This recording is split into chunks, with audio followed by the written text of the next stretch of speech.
Okay, where this gets a little bit tricky is when we start doing odd powers. So something like the square root of x to the ninth power. Okay, this is an odd power. Now what ends up happening is, in a similar way that we did before, we want to find the perfect square factor. Perfect square factors are powers that are even. And so I want to take the biggest even power that's less than 9. In this case it would be 8. So I'm going to split this up into x to the 8th times x. Alright, x to the 8th is a perfect square, and it is the largest perfect square that's still below x to the 9th. So I just peel off one of the factors basically. Then we can split up our root. Square root of x to the 8th, you just cut that power in half. Let me move this. There we go. Cut that power in half, you get x to the 4th. And the square root of x doesn't simplify. And so this would be our simplified form. Square root of, or I'm sorry, x to the 4th times the square root of x. All right. So the trick on these is to split them up with an even power and a 1 power. Okay, an even and a 1. So if you had the square root of, say, b to the 21st power, well, you're just going to take an even power and a 1 power. So this would be b to the 20 times b. Right? It's always going to be 1 less. And then you take the square root of the b to the 20 and the square root of b, and cut this power in half, so you get b to the 10 times the square root of b. All right. So odd powers split up by peeling one factor off and leaving the remaining even power to simplify.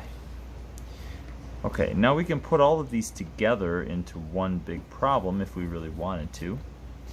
You could look at something like the square root of 50 x to the, what's a good power? I haven't used it, 14, and y to the, let's go with the 19th power.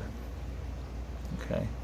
Now if I want to take the square root of this, I'm going to split up the 20 or the 50 into a 25 times 2, because 25 is a perfect square.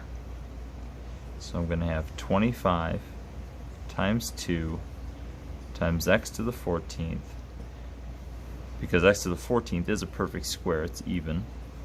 X to the, or y to the 19th is an odd power, so that one needs to split up into y to the 18th and another y. Okay. So I'm really splitting this up quite a bit. And then we take the square root of each part individually. So square root of 25, square root of 2, square root of x to the 14, square root of y to the 18, and if I can squeeze it in here, square root of y. And so each of these simplifies as we go. Square root of 25 is 5. The square root of 2 doesn't simplify. And then I just take this power in half, that's x to the 7. This power in half, that's y to the 9. And this power, or this root, doesn't change. Finally, I'm going to group all the stuff that's not under a root together in front. That would be the 5, x to the 7, y to the 9. And all the stuff that is under a root can be combined in the same root to y. Okay, so that's kind of a cool problem. It really gets at all the different parts of this. Okay, now the last example of simplifying I want to run through deals with larger algebraic expressions. Okay, and we saw some of these back in section, I think it was 7.1. We simplified some things like x squared plus, I don't know, 6x plus 9. And of course that expression underneath factors into x plus 3 squared. You take half of the exponent of 2 and you just get x plus 3. Now back in section 7.1 we threw absolute values on this.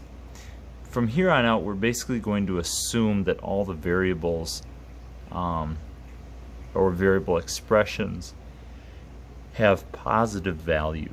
Excuse me. So we're going to assume things like this y has a positive value. Alright, we can't see that. The y has a positive value, the x's have positive values, the x plus 3 has a positive value, and that way we don't have any weird situations where you have a non-real number answer. Okay, and then we don't have to worry about the absolute values here.